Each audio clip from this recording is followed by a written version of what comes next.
Hello, everyone. Welcome to the latest edition of the Moody Gooners podcast. Joined with me, as always, is Jason. How are you, sir? I'm okay, sir. I'm doing all right. Bit relieved after the result, but yeah, I'm okay. That's good. That's good. Well, thanks everyone for joining us today. We're going to delve into like a bit of a short turnaround week this week with the Sevilla game coming up on Tuesday. But today we are going to jump into what was kind of eventful, but also very uneventful game over on Saturday night at Stamford Bridge as we drew 2-2 against Chelsea. So we're going to dive into that.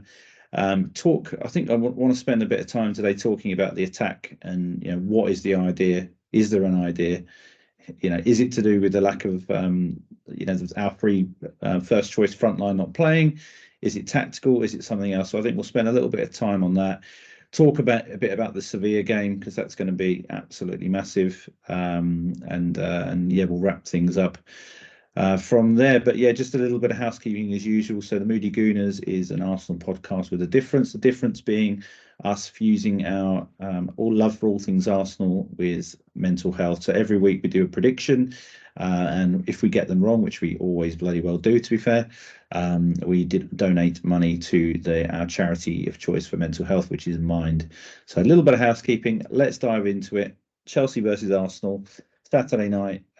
Let's start with the teams. I mean, we saw a pretty full strength 11. I think a lot of Arsenal fans are feeling quite buoyant before kickoff. It's always that kind of discourse. The hour before when the teams get named. You had David Raya. I think we all kind of expected him to start now.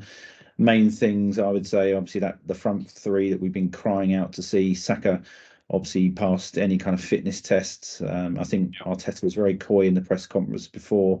I think we all kind of sensed that we'd be bringing those kind of players back in. And Martinelli making his first start for a little while on the left side of the attack.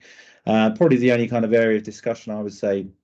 I think a lot of people were kind of hoping to see the Partey, Rice, Odegaard midfield, especially as Partey had played a couple of games in the international, certainly started a couple of games for Ghana in the international break. But he went with Jorginho anchoring the midfield with Rice, who interestingly I didn't think particularly took advantage. I don't know if again it may be tactical, but I was hoping we might see Rice in more of an advanced position for more prolonged periods in the game. But what was your sort of feeling about the team the hour before when it was announced? I was apart from the Jorginho decision, I was extremely happy. I was a bit surprised because obviously there were question marks over the fitness of Saka and Saliba as well. Don't forget before during the international break, I know he didn't play. He wasn't in the France squad because he's been nursing some form of toe injury. And obviously with Saka getting the crap kicked out of him wherever he goes. It seemed like he needed that break over the international break. I was happy. I mean, obviously Ramsdale wasn't on the bench because obviously he was the birth of his first child, I think it was, so he wasn't available for this one, I think. But as you say, very, very, pleasantly surprised and happy that we had that sort of almost, if you like, full strength team out, and I loved seeing that the attacking trio of Jesus, Martinelli, and Saka. I think it's the first time this season we've had that, and so it was really, really encouraging to see that, because that was the bedrock of most of last season that sort of got us where we were, and so I was, really sort of feeling optimistic about what could happen given the sort of setup that we had. Obviously wasn't to be, but yeah, I was all right. I was feeling, once I saw the lineup, I felt a lot better than I did beforehand because I really did feel a bit nervous about this game. I really thought that it's important, isn't it? When you get that result against City, you don't then want to go to your next game and mess it up. You kind of want to create that momentum, and it's a big game. I know that Chelsea are down where they are, but you don't want to mess up. You want to kind of keep that momentum going and get a good result there as well. 4 points. If you look at it over the two of them, 4 points from 6 against those two teams, I think we'd have taken that before the two games played out. I think. Yeah, but by the same token, I'm not I'm not fully bought in yet to this idea that Chelsea is somehow, better than they are. I mean, I didn't fear them No. in the same way that I would have years ago. So I still kind of thought, off the back of beating City in the previous game, we bounce into this one. We might see a little bit more handbrake off, a little bit more, Yeah. a bit more calm assurance about what we were doing, which then kind of probably made me all the more surprised with how we started the game. I mean, we saw, immediately from almost from the first whistle, we had Chelsea. Chelsea did play with sort of a high press in the initial stages and tried to get on the front foot and play with a certain sort of level of tempo and intensity about them. But we saw Zinchenko passing the ball inside his own box to the edge of the 18-yard box with inside the first 2 minutes, and coughing the ball up to Chelsea pretty easy. So it was a really really worrying start to the game. I mean, you might look at Chelsea and go, well, they don't have Nkunku available. They've got Cole Palmer up the top there, playing in a false nine, stylistically quite similar to Havertz. I kind of strangely thought, but yeah, the opening exchanges kind of had me really concerned. We looked really shaky, and then I remember kind of saying to you that I just wanted us, even if we don't do anything at the other end of the pitch, I just want us to sort of just get our foot on the ball and take a bit of the sting out of this and manage the next 5 minutes by stringing some passes together. Maybe bring out my favourite horseshoe out, Yeah. sort of early doors, just to kind of quell things down a bit. But yeah, it was a bit of a shaky start, I thought. Yeah, I mean, quite honestly, I think it's the worst start we've had all season. I can't. It was it was just awful, absolutely awful. Terrible start. Really looked off it, very leggy. Unable to string a couple of passes together. Really looking unsure of ourselves. And as you say, it was epitomised by that sort of Zinchenko pass where, we were under pressure. And he's there just sort of calmly stroking it to sort of nobody, giving it to, who was it, Palmer on the end of the box or something, or Gallagher or something. Words failed me because I was just like, Yeah. what is going on? Because this is not what we were expecting at all. And we should have really come out the blocks, better, well prepared than that. It was, really shocking opening exchanges, really. But then I sort of found after that first 5 minutes, like we did sort of settle into the game a little bit, and the game kind of became a little bit nothing really doing at either end of the field. I thought very little Yeah. goal. Chelsea tried to counter attack us a few times. We started to get a bit more possession. The game sort of seemed to settle down into both teams sort of trying to sort of find work their way into the game a little bit again. But Palmer played one into Sterling, who cut the ball back. They seem to carry a lot of threat on their right hand side, our left. I mean, we saw obviously Tomiyasu come on for Zinchenko at half time. I am kind of looking at that and wondering, I did kind of assume maybe Zinchenko might have got an injury because Arteta doesn't make typically substitutions that early. I think that was tactical. And, It must have been. Yeah, because I mean, that's the pitfall of inverting your left back, is if you've got a right winger like Sterling who likes to get on his bike and he's quite direct, hard running kind of a winger. Then if you have got your left back in midfield trying to create an overload in there, then Chelsea did try and exploit that. They didn't really offer much down the left hand side, I thought, Chelsea, but down the right they were trying to exploit that, tactically, for sure. Yeah. I'm just so disappointed. I'm really sort of deflated by it. We should have just come out of the blocks and been more confident in our own ability to get on the ball and to string the passes together. Ødegaard was all over the shop and giving balls, but it wasn't just him; it was the whole team really. But we got the start wrong. It did settle down. They did start doing the whole horseshoe thing as well. But yeah, I mean, it wasn't great, was it? It wasn't great viewing to begin with. No, it wasn't.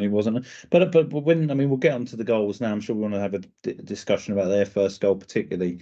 But I did feel like when the penalty happened, the game would it was almost felt a bit against the run of play, because we settled in a bit more by that point.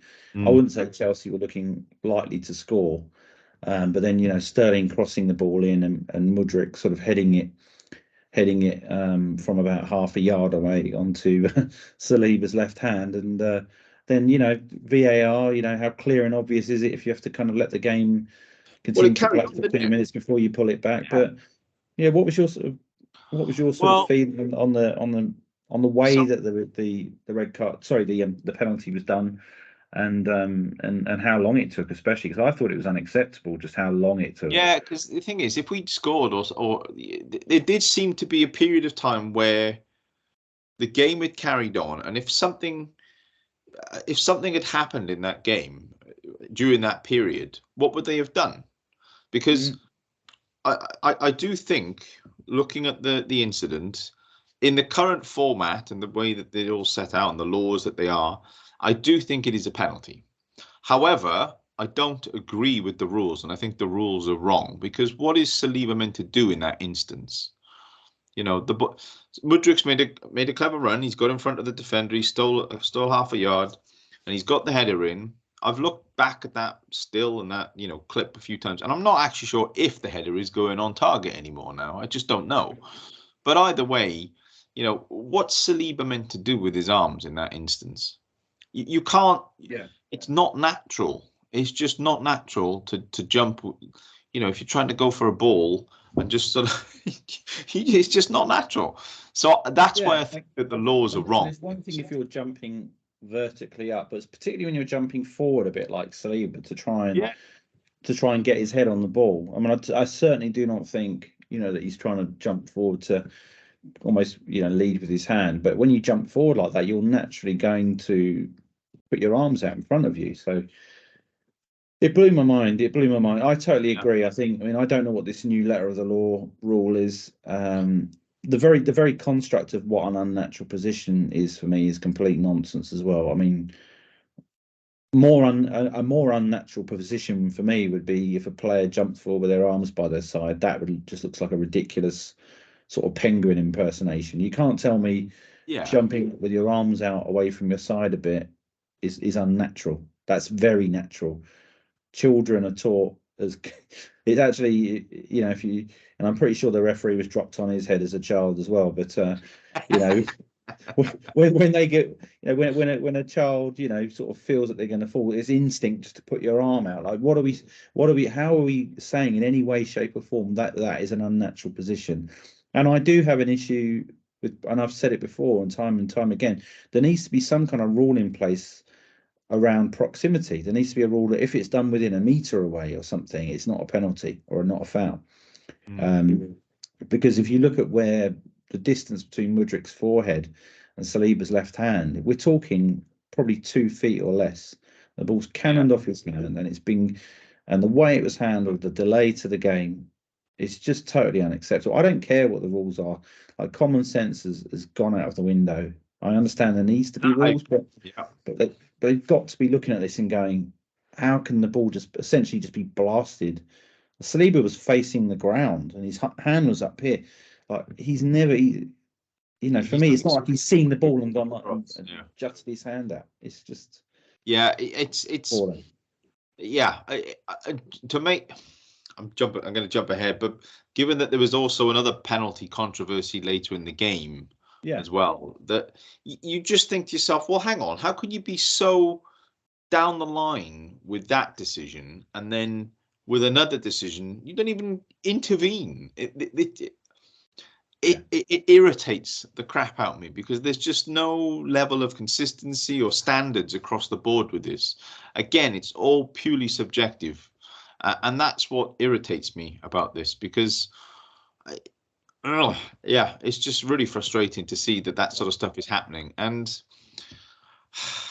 I mean, look, you could argue that the penalty decision, if you think about the Spurs game that we had, where Ben White, I think it was, the ball was going in and Romero was sort of on the line and his hand came up to stop the ball. Now, To me, that is definitely a handball because the ball is actually, the trajectory of the ball is going in, and it's going to be a goal unless Romero's hand is there. You know, if it's not there, it's a goal straight away. So penalty. But with this one, it's too wishy-washy. You can't. It just doesn't feel like it's nailed on for me. That's the only problem, and he can't do anything. He just, he's not deliberately put his hand out to stop the ball.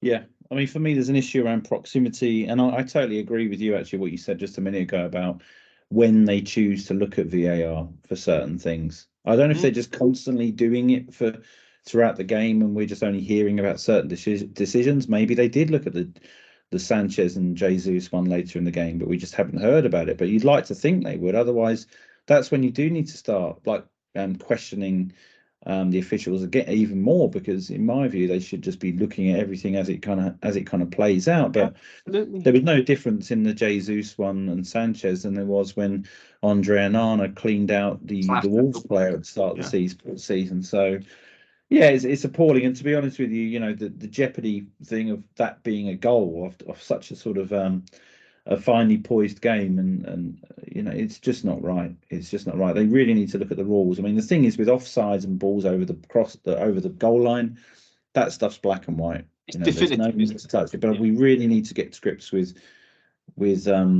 second yellows that can lead to a red. We need to get to grips with penalty decisions and handballs, because it's just getting absolutely out of control. I mean, I don't care if anyone says to me what the new rules are.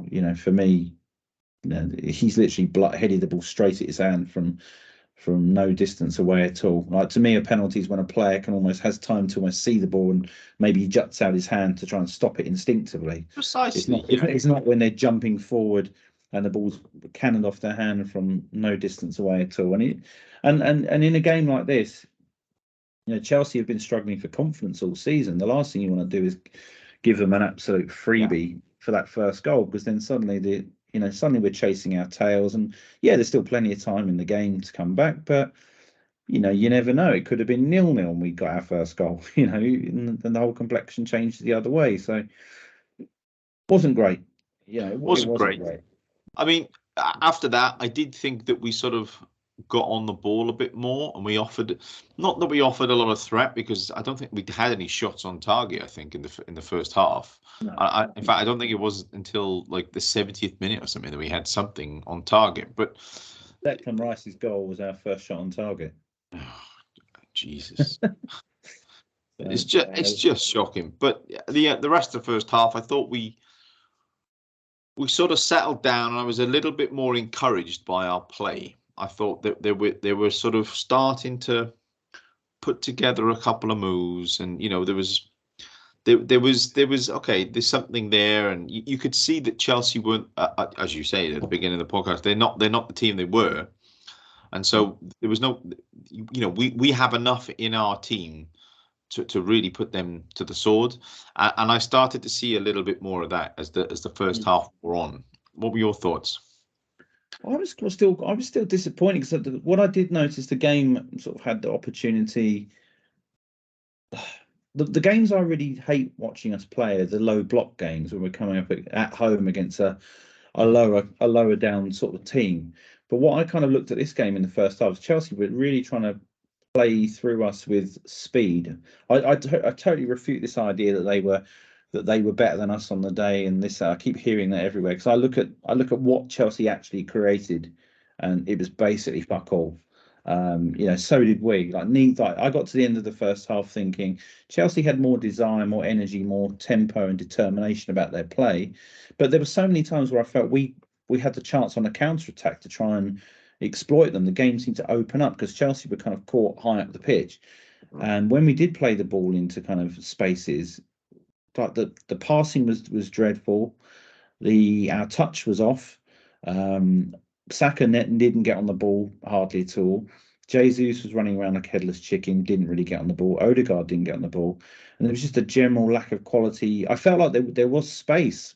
I remember Colwill taking an air shot. I remember I remember Gusto fluffing his lines once or twice, and there was a few times actually when Martinelli kind of got, had space to kind of take on his man and kind of dribble in, dribble into the space, and he kind of like took a little run, checked back, and passed it back, or he never kind of got down to the byline once and for a cutback or made anything happen. And there was actually space for us to do it, but when we did get the ball, I think why I was getting so frustrated is that we just had a real chronic lack of quality and almost belief to do anything with it. Belief. This is mental. What... just come off the back of a result like we had done, but I can't put my finger on it.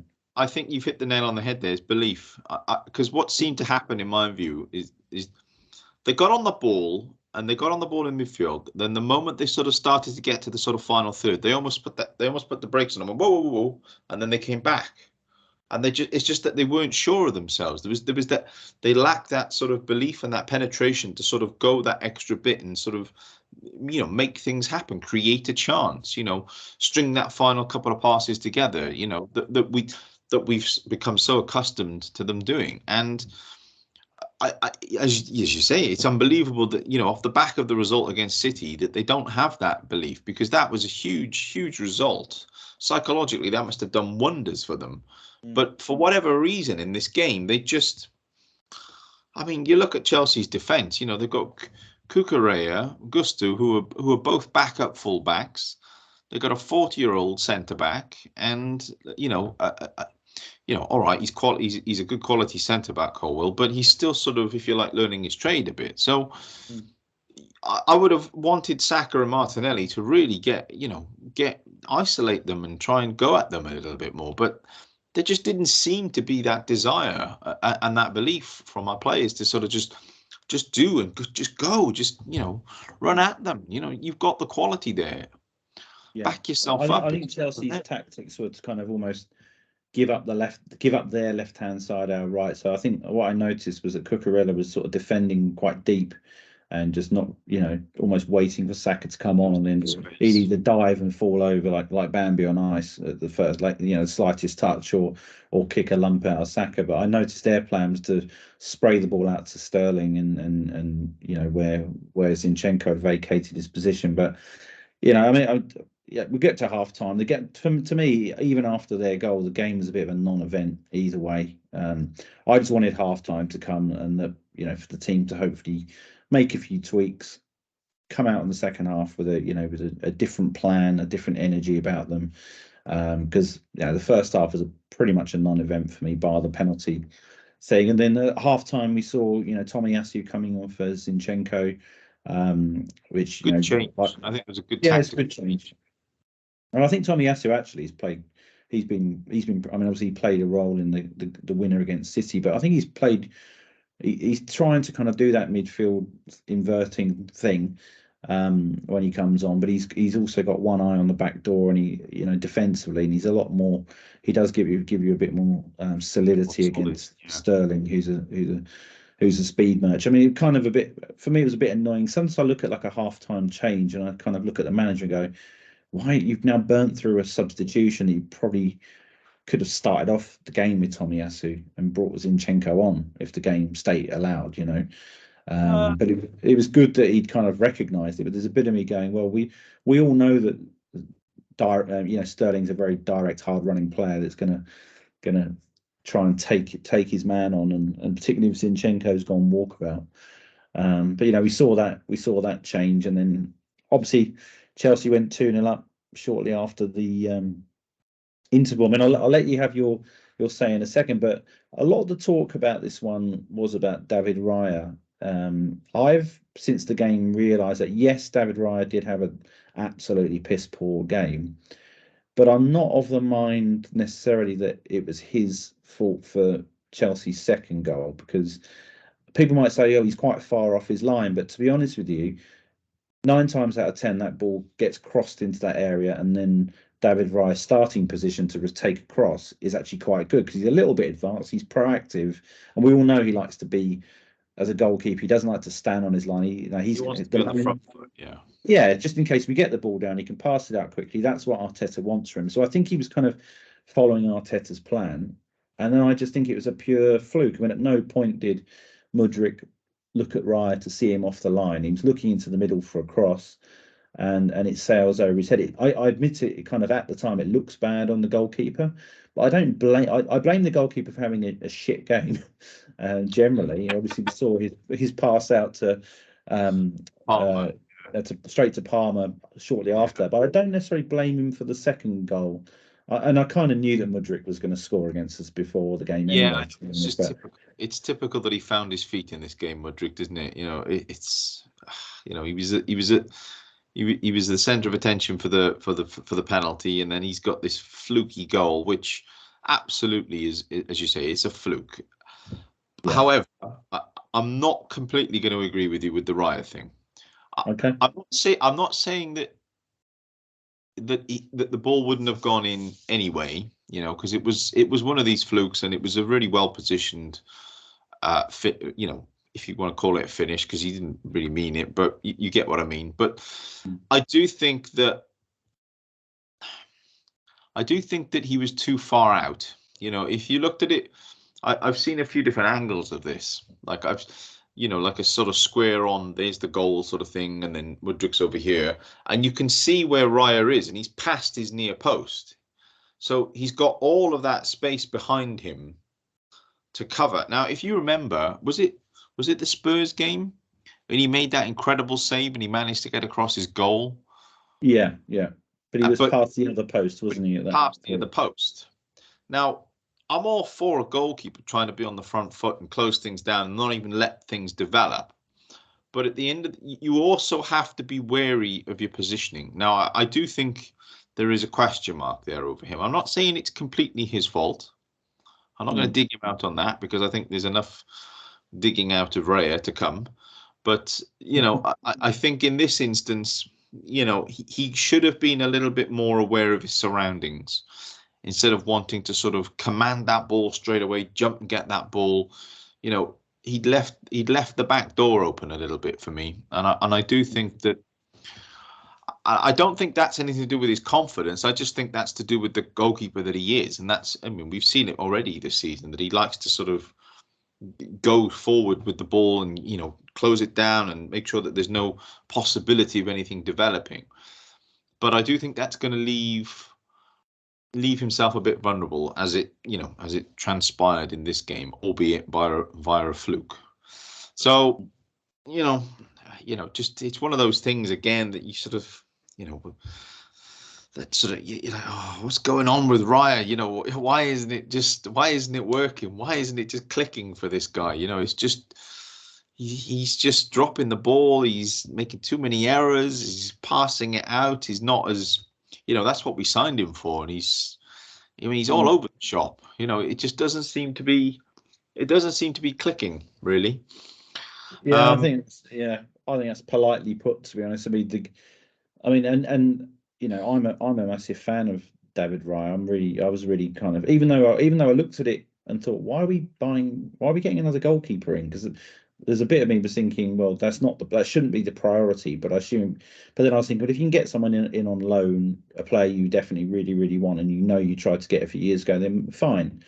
I almost had us getting Raya in the idea that maybe we would go into the market, because we got him in on loan. Maybe we could go into the market and spend a bit on an attacking player as the window shut. But obviously we didn't have, the amount of money we got from our sales, I think, put the kibosh on that. But yeah, I thought, I think there's no hiding it. I mean, if Raya starts against Sevilla tomorrow night, Tuesday, I think you got to be looking at that as a why is that happening? Because the more that Raya plays like this, it's actually making Arteta look a bit dishonest, because the talk before was like, we want two great goalkeepers.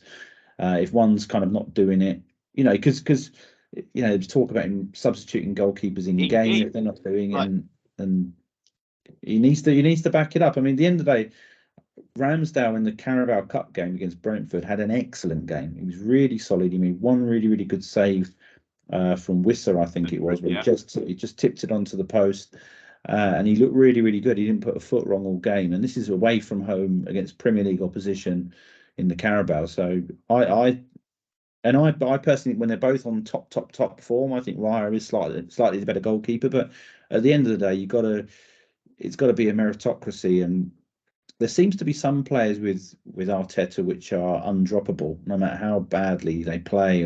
But then there are some players that just get treated like garbage. They never get. And I'm wondering if Ramsdale's slipping into the Emil Smith Rowe category of Yeah, I know a player that's just not getting a look in regardless. But it's whereas so someone like Eddie Nketiah comes on this season, he hasn't really done a great deal apart from right at the very start. And he gets so many minutes for someone who doesn't really bring a lot yeah. to the table. So with the Ramsdale thing, I and the Raya thing, I think I guess I got a question for you really. Are we trying too hard to do what Man City and Liverpool do? Because they've got two world-class goalkeepers, yeah, and they're both brilliant at playing out the back. I think Ederson's probably the better of the two. Edison's better at playing out from the back. Alisson's it's distribution. I think. But at the end of the day, are we trying too hard to get those qualities that we're not necessarily looking at the other qualities that make up a goalkeeper? Because Ramsdale, I would say, is probably a better shot stopper than Raya. Yeah. And so, on the balance of play, I understand what he's trying to do and what he wants to do, Arteta. He wants that, better distribution. But is Ramsdale's distribution is so much worse than Raya's? And then, you've got to ask the question, is Raya's shot stopping, so much better than Ramsdale that it negates that? I'm not so sure. I just think you're looking at both qualities when they're sort of I think together. I think the goalkeepers there really isn't that much to choose between them, in my view. There really isn't. If you look at their overall qualities, I don't think there's much to choose between them.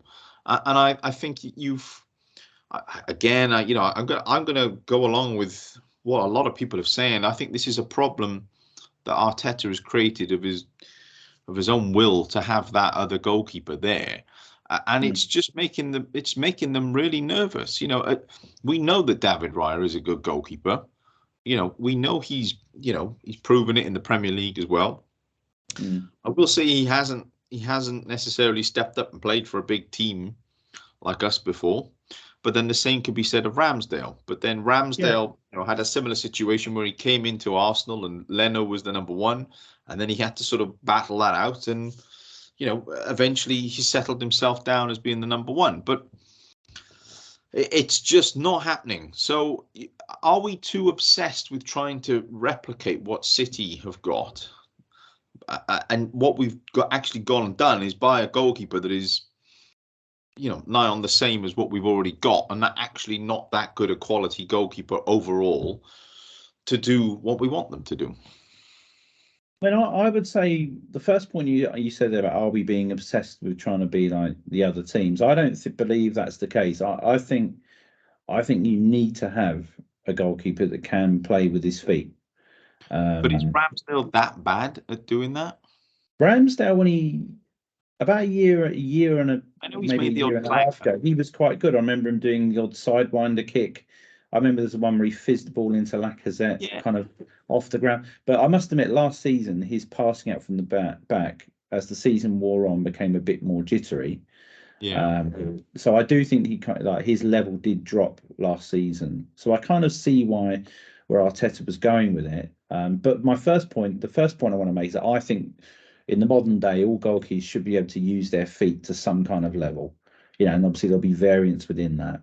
And Raya is a decent shot stopper as well. I personally just think he's just having a shit run of. He's either wilting under the pressure of the situation that he's in, or he's just having a really bad run of form that either Arteta has to make that call. Do I just keep playing him until he kind of comes through that and stick with it like he has done with other players that have not necessarily found their form straight off the bat?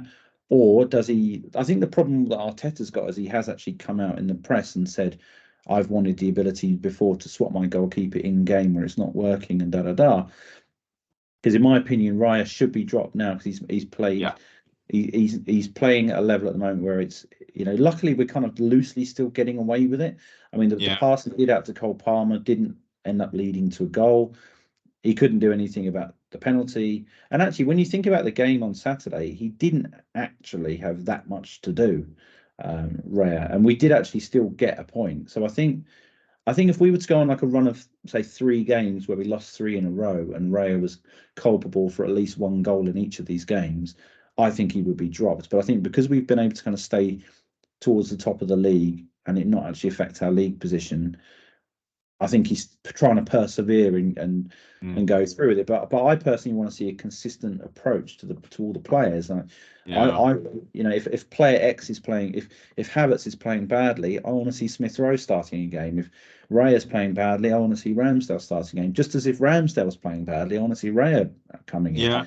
Let's use these players, because at the end of the day, we should be blessed and happy that we've got 2 good goalkeepers that have their one slightly better at one thing than the other. I do think Ramsdale, can play it out at the back, but not quite to that level. Yeah. And I do think Raya's a half decent shot stopper as well, but he's just very good with his feet generally. But I think he's just, and it's strange because he's got 2 really solid centre halves in front of him either. So it's not like he's playing in front of a basket case defense. It's like, for the game on Saturday, they looked very jittery as well, those 2, Gabriel and Sully, but they didn't look to their normal sort of standards. So what we're saying is that, I think I'm with you. I want Ramsdale to come back in for the game tomorrow, and then depending on how that goes, you can't really judge him on the one game, but if he plays all right and he's no sort of cock-ups, I think he should be in goal for the weekend as well. Back yourself up, Arteta here. You've told the press, you've told the world, you've told the fans that this is what you're going to do. If you've made your bed, you've got to lie in it now. You've got yourself two quality goalkeepers. Ramsdale didn't do an awful lot to be dropped in the first place. Exactly.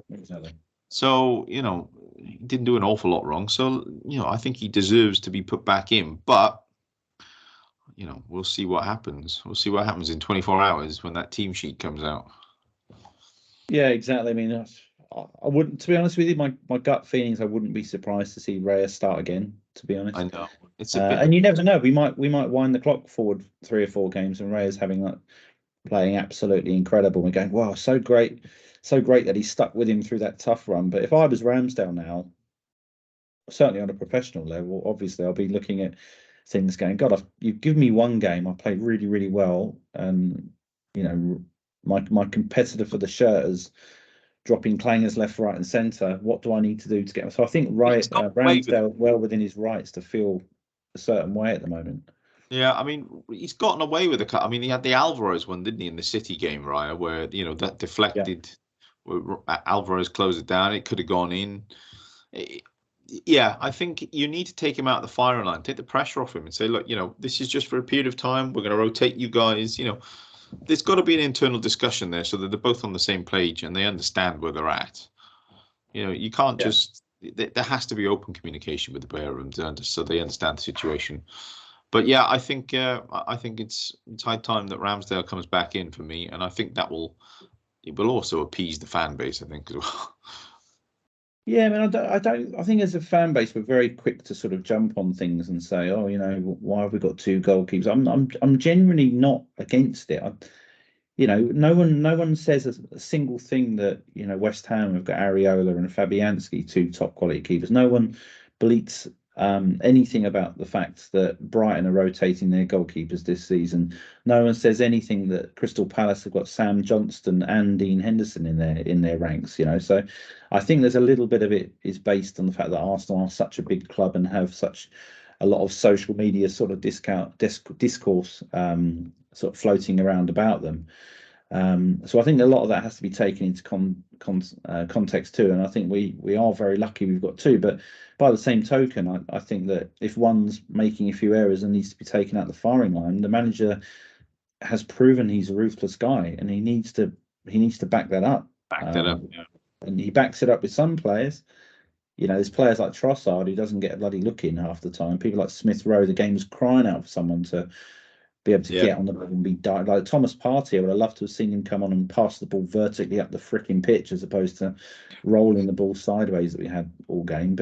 And there are certain players that get their minutes and get their time, and there's certain players that don't. So he's kind of ruthless with some positions and then not with others. So I just think there's a bit of a lack of consistency on the manager's part. I mean, it's going to be interesting to see what he does. I mean, I've got this gut feeling Ray is going to keep playing now, but I do believe it's time to make a change, particularly for this game, and particularly as Ramsdale played pretty well when he was given a chance this season. I think, if he looked himself in the mirror and said, do I deserve to start the Seville game? Even he probably in his quietest moment might go, you know what, probably not quite at it at the moment. And Arsenal can't be a club that's a soft touch. We've got ambitions. We shouldn't be a club that's going to go, let's mollycoddle this player, let's mollycoddle that one. We're here to win the league this season. We're not here to have passengers in our team and in our squad. That's how I feel. And I'm a big fan of Raya, but then I can't sit here and say that he deserves to play tomorrow night if he doesn't. He's been ruthless with Havertz, so he's taken Havertz out. Havertz hasn't been sort of hitting the ground running, so he's taken him out and he's preferred Jorginho in this game.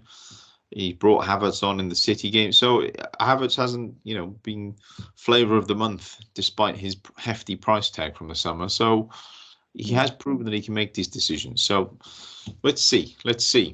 So from one goalkeeper, you stole my line. Go on, I'll let you have it. So from one goalkeeper clanger to another, Robert Sanchez. What is he? I mean, I think it's just miscommunication. I think he's played the ball to Gallagher, and Gallagher's thought, "Oh, is that for me? Is it not for me?" And he's let the ball run, and then our boy, the general Declan, has got on the end of it and smashed the ball, swished, finished straight in. First shot on target is at 77 minutes. That's disgraceful. That really is disgraceful. I agree, and that's what I definitely want to cover off before we wrap up today. But obviously, and a massive howler by Sanchez, but what a great finish by Rice. I mean, the way he's going to whip the ball, it's spun away from the keeper. It's literally, when you watch where it lands in the net, it's just inside the post without touching the post. I mean, it's like the perfect placement, and it's really quite far out. He's had to really kind of get into it quickly, and the weather conditions weren't great, and he's whipped it into the corner there. And suddenly we're back in the game. I mean, great effort. Gifted. That was a gift. That was. It was a gift. It was a gift, but you've got to give credit to Declan because that is not an easy finish. No. He's using his side foot that's brilliant finish. A goalkeeping howler. And then after that, he's I guess you're going to agree with me on this one. He's also then created another howler, where he's clattered into Jesus for the penalty that wasn't. Yeah, I mean, I don't know what more we can say. I'm getting quite jaded with even talking about this kind of stuff because every week there's one rule for one rule for another, what's clear and obvious to one. Because you've got to remember the technology is never the problem. The problem is the rules being grey and the fact that you've got different human beings making decisions off rules which are grey. Obviously, like I said, the goal line technology and the offside stuff's not great.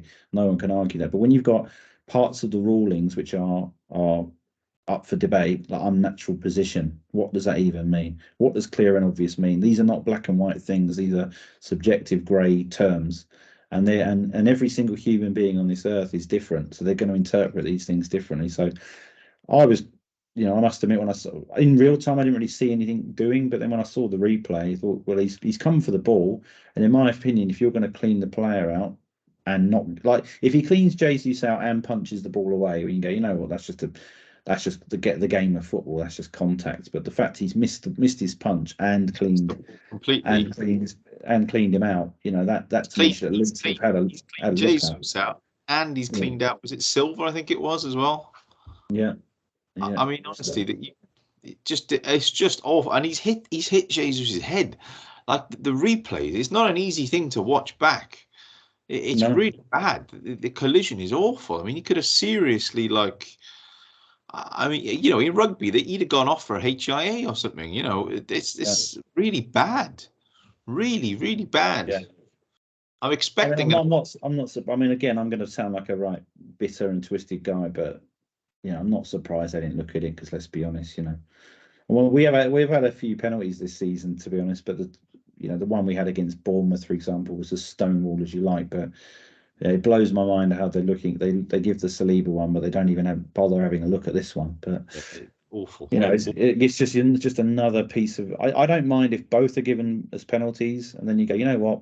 I don't see how ours was given one, but we were given one. You go, okay, fair enough, and all this nonsense of it evens itself out. It doesn't really, does it? Because we've seen it at the weekend, but I don't know what else we can say. I think obviously we're back in the game at that point, and again, it was our first shot on target, and then pretty soon after, 7 or 8 minutes after, we've had our second shot on target, which is our equaliser. And I think Saka's having kind of a slightly strange season, because I feel like last season, when you watch the 90-minute body of work from Bukayo Saka, he was involved constantly. He was getting in on the ball, trying things which wouldn't sometimes work, being part, getting pre-assists though, doing, and scoring goals, having assists. I felt in this game he was incredibly quiet. I don't think he looks super sharp as it. I know he's missed like 3 weeks worth of football, so he's probably finding his way back into it. But his cross to the far post was absolutely brilliant. Like evaded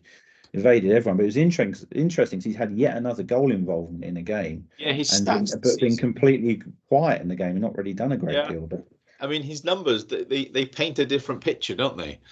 It's like what you see on the pitch is not actually equating to what the actual numbers are for him for the season. He seems to be involved with goals and assists and penalty, but then, in a game like this one, he seemed really, really quiet and out of it. And as you say, I think he looked a little bit off the pace. It's interesting. I watched. Sometimes I put on they do the inside training videos that Arsenal post up, and I noticed that he wasn't around on the videos beforehand. So I was thinking maybe he wouldn't be in the lineup or something, or maybe he wasn't training that much. So maybe he's still sort of building up a bit of match sharpness, given his little extended break from play. But I mean, our super sub at the back post. I mean, the ball was beautiful, and that little man at the back post, the little Belgian.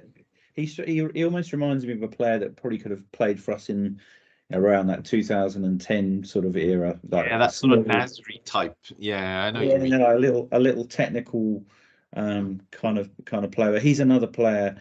Like, I know Martinelli looked quite good off the bench against City in the second half, but the way Martinelli played the other day, I think Trossard's another player that's probably unlucky to not get a bit more game time. And to be honest with you, I wouldn't mind the idea of us starting Trossard on the left for a few games now. And then if you need someone to inject a bit of pace and energy into kind of when with tiring legs, I think people like Smith Rowe and Martinelli are kind of ideal. I know it's a bit of a weird one to say, oh, we should take Martinelli out the starting lineup, but I just think Trossard deserves. He's a big game player, and whenever he does come on, I mean, he has the odd quiet game, but more times than not, when he does come on, he delivers something. Like he's. If you said to me, if that ball had come to Martinelli at the far post, I don't think I'd even be that confident he would finish it, to be honest. But when Trossard is there with his technical level, how he's just cushioned that ball on the outside of his right foot, beautiful. It was beautiful, and like. He's the man. He's one of our best technical players, 2-footed. The way he cushions, I mean, great ball in to begin with, but the way he's cushioned that ball past Sanchez at close range from a really tight angle, giving him no chance as well. I mean, the goalkeeper's almost a 50-50 favourite to stop that ball, but the way he's just cushioned it past him is just superb technique. Yeah, I couldn't agree more. I think I agree. I think he needs to be in the starting lineup. I think he should probably start tomorrow, to be honest with you. I think he can, he can unlock defenses a bit more. He can offer that sort of support to Ødegaard in the middle, whereas Martinelli is more direct. But I think, Trossard's done enough in his sort of cameos and his little supporting roles that he's done where he's come on to deserve that chance. maybe there's even an argument that we rest Saka a bit more. I mean, I doubt he'd do that, but if Saka's looking a little bit off the pace, maybe bring Trossard in, instead of Saka. But I can't see him doing that when Saka seems to be the star boy as he is. But yeah, I definitely think Trossard should be starting. Yeah, I know we've got Sheffield United, sorry, on the weekend as well. So I think there's opportunity there for him as well to sort of rotate the squad. I mean, it's not, even with some of the bench players, we should have enough to be putting Sheffield United away. So, maybe that is an opportunity there to bring some of the sort of more fringe players in, get them involved a little bit more as well, perhaps. I think this type of game on the weekend's probably one that Trossard is suited to as well. Someone that can operate in tight spaces and kind of pick out cute little passes, clever little passes. Whereas to me, Martinelli's a kind of good option when you're maybe playing away from home, where the team will come and have a go at you and give you space in behind. That's why I was a bit disappointed with Martinelli the other night. I thought he'd be fresh, able to kind of take his man on, but he seemed to just not really be at it. But I would quite like to see Trossard start at the weekend, to be honest. I think Martinelli for me could still be good for the game tomorrow night. But yeah, it's got to be time for Trossard soon, if you ask me. Yeah, no, completely agree. And then after that, obviously there was the one last big chance from Eddie. He races through. He's getting nudged out a bit, but he managed to get a shot away, and it almost nicked in, and we almost stole the victory. But it wasn't to be. It was strange because we spent the whole game just looking really passive, and they were just imploring someone to have some kind of shot, somewhere along the line. And yet suddenly we've gone from that to looking like the team most likely to win the game, but it wasn't to be. And I mean, a lot of people are saying it's a good result for Arsenal given how we played, but I still don't believe Chelsea really blew me away, to be honest. I think it was quite a low quality game in the final third. I think for both teams, I don't really recall Raya having to make many saves and Sanchez to make any saves. It was more the goalkeepers butchering their own lines, under pressure. And yeah, I just felt that it was a bit of a non-event of a game. It was an interesting game in some ways, but and what I want to do now before we wrap this one up is the elephant in the room for me is this Arsenal attack. I really want to sort of get your thoughts around that. I mean, is it? What's that? I said it's not clicking, is it? It's just there's something. No. Something is not right. We are, if we're gonna compare and use the barometer of being last season, we are not playing with the handbrake off. We haven't. Our attack, I've only seen it once this season, and that was the PSV game, where we played with so much belief and freedom and creative. We just had it. We had it, and it clicked, and we were just at it, and it was slick, and it almost seemed effortless.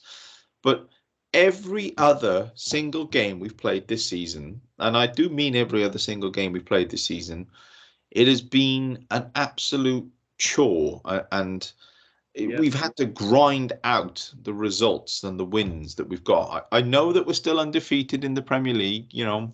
Was it 6 wins, 3 draws? That's not terrible. We're up there with all the other teams that we need to be where we are to sort of challenge for the title.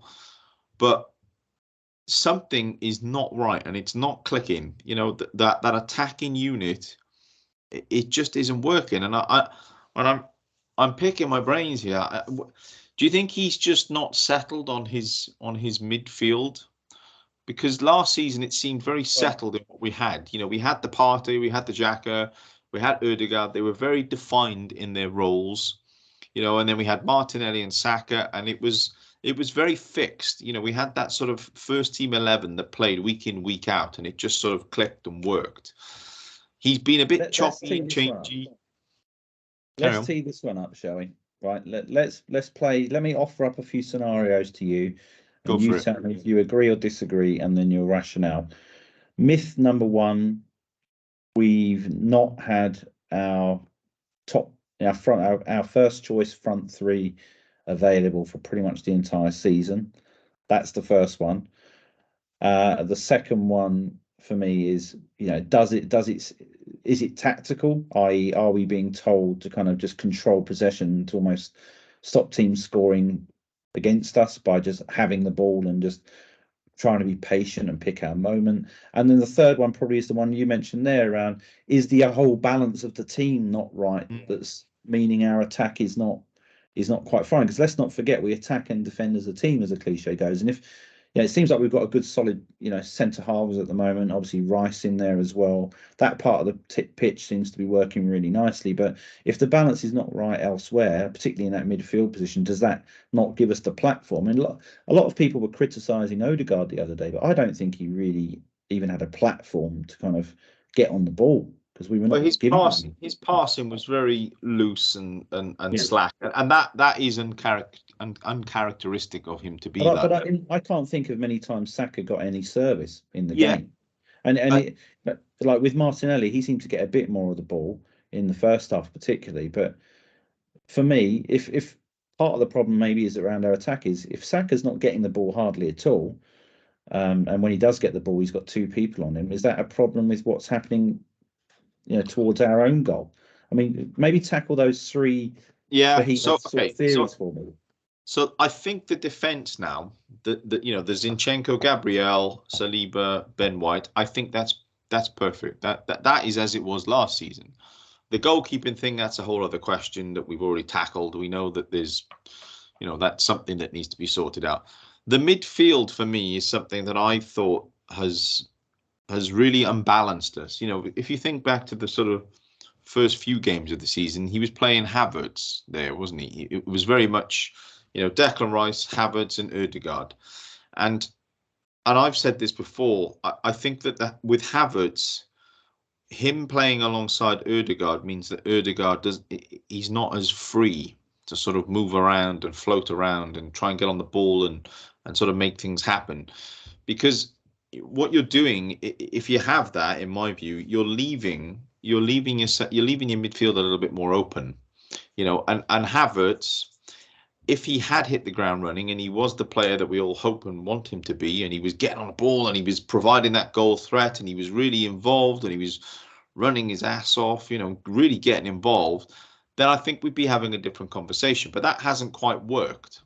That Havertz thing, it hasn't quite worked yet. I'm not saying it won't, but for whatever reason, it's not working at the moment. Coupled with that, you've got Thomas Partey's injury record, which is flaky at best. To say the least. He's really, picking and choosing the games that he's available for, and we haven't yet seen Arteta select what many of us believe to be the perfect trio in midfield, which is Partey at the base, Rice alongside, a bit more freedom to move up and down, and then you've got Ødegaard hopefully doing what he was doing last season. For me, that trio there is paramount for us to be able to move forward in any other direction further up the pitch. I think we have to have that. Jorginho is not the player. We saw it in the City game. He also was the game before, and he fluffed his lines with the. He's not good enough, Jorginho, anymore to sort of be that sort of base midfield. If you want to bring him on, did you notice how much Rice was playing? He didn't really kind of go into that number 8 position at all in the game. I noticed we played like the 2-man pivot. I don't know whether Rice was almost trying to play defensively, because even maybe Rice doesn't rate Leandro. I genuinely think that Rice is that intelligent of a footballer. I think I don't think many Arsenal fans realise what we've actually got in a player here.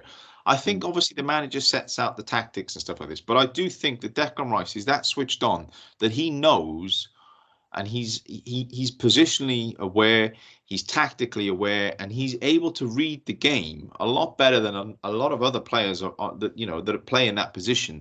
That he knows that he can't go drifting too far up the field because he's only got Jorginho behind him.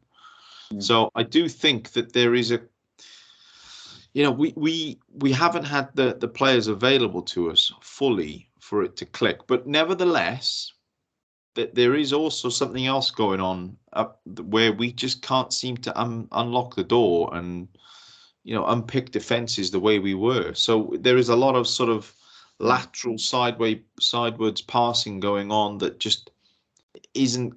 There's just no extra zip to the passing. Something is not quite clicking. Have I answered all your questions? Of those theories, if you had to nail your colours to the mast on one of those theories, because you might say like our front three haven't played this season, yes, but then they've now played and it didn't really work. But that might be down to rustiness. If you ask me exactly what it is, I think it's two things. One, I don't think Eddie Nketiah is good enough. And I think he's had a lot of minutes and Jesus isn't quite up to speed yet. And Nketiah isn't the player that we need him to be. And the other thing I would say is the midfield trio. I think really that is the foundation for us. And last season, when Xhaka was there, it was very clear in what the roles were. And I just don't think we've had that. And so I think it's like a balance issue, basically, isn't it? A balance and quality issue. Balance and quality issue, yeah. Like if Haaland doesn't play for City, they bring in Alvarez. I mean, I know Alvarez is playing at the moment in that sort of slightly deeper role, but under normal circumstances, I know there's a bit of a drop off, but Alvarez is a World Cup winner, and I know there's a lot of crap Argentinians that won the World Cup, but he's one of the quality players that actually is able to sort of follow through with that. So, and I just think we haven't quite got the depth that we need up top, perhaps, to sort of give us that extra dimension. But fundamentally, it's the midfield for me. I think we really missed Thomas Partey is kind of where I think we've had bad luck with injury. We've had injuries to all three of our front line this season already. And we've had Jesus with his knee surgery. We've had Saka, who obviously went off injured in the Lens game, has been kicked around left, right, and centre.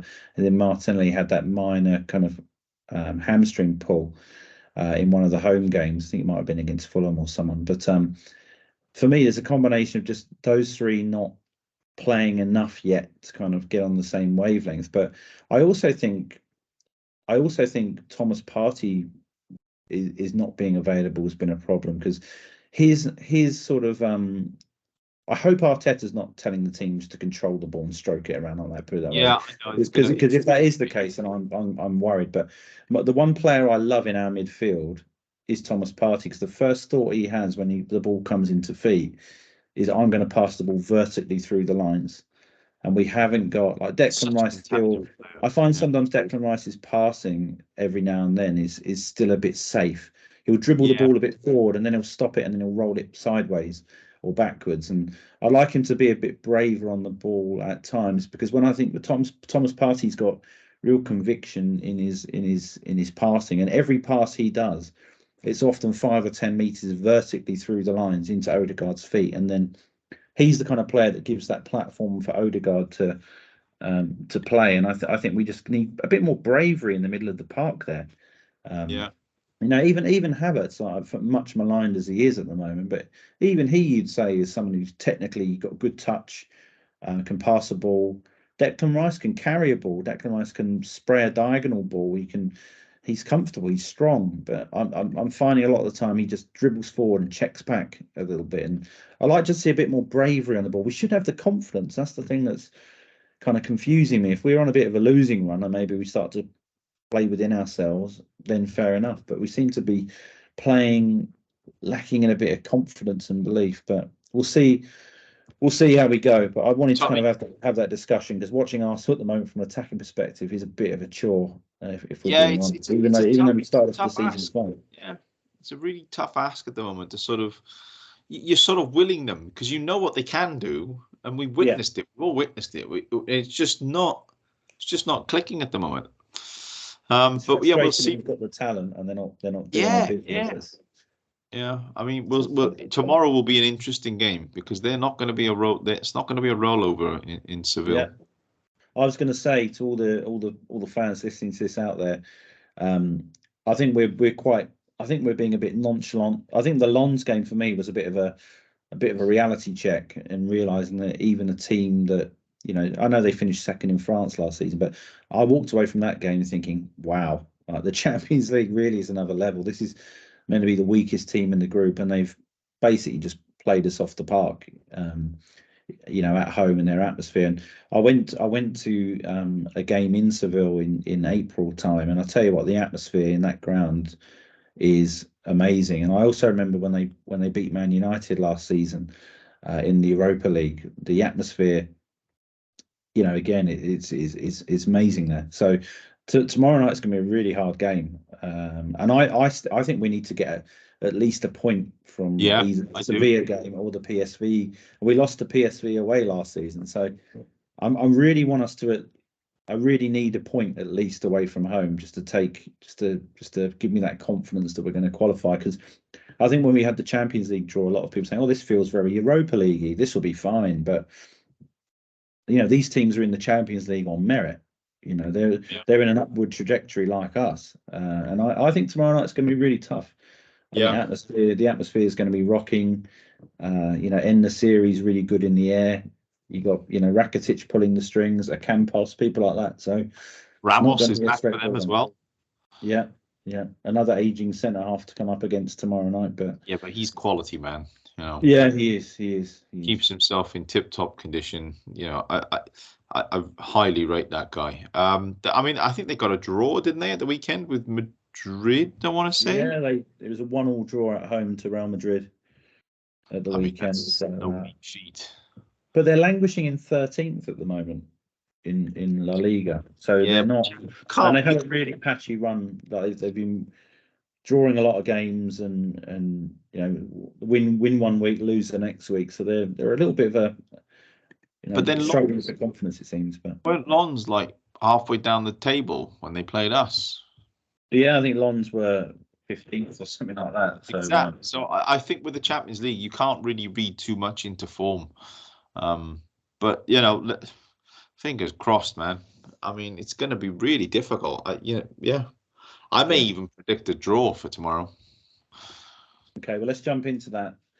I mean, last week for the Chelsea game, your prediction was Arsenal winning by 2 goals scored by us. You were half correct. And I had Arsenal to win with a clean sheet. Again, completely butchered it. I'm going to say for the game tomorrow, Arsenal to get at least a point. And that sounds a little bit vanilla, but I think the focus tomorrow, we've really got to be focusing on getting a point from one of these 2 away games, and we still got to do the business at home. But I'm a lot more confident at home against the teams we're going to be coming up against. But I think we've got to go to one, and the PSV, the atmosphere in the Philips Stadium is going to be rocking as well. So I think we really need to be getting at least a point from one of these 2 away games. That's kind of where I'm at with it. What's your prediction tomorrow then? Hit me. Score draw. Yeah.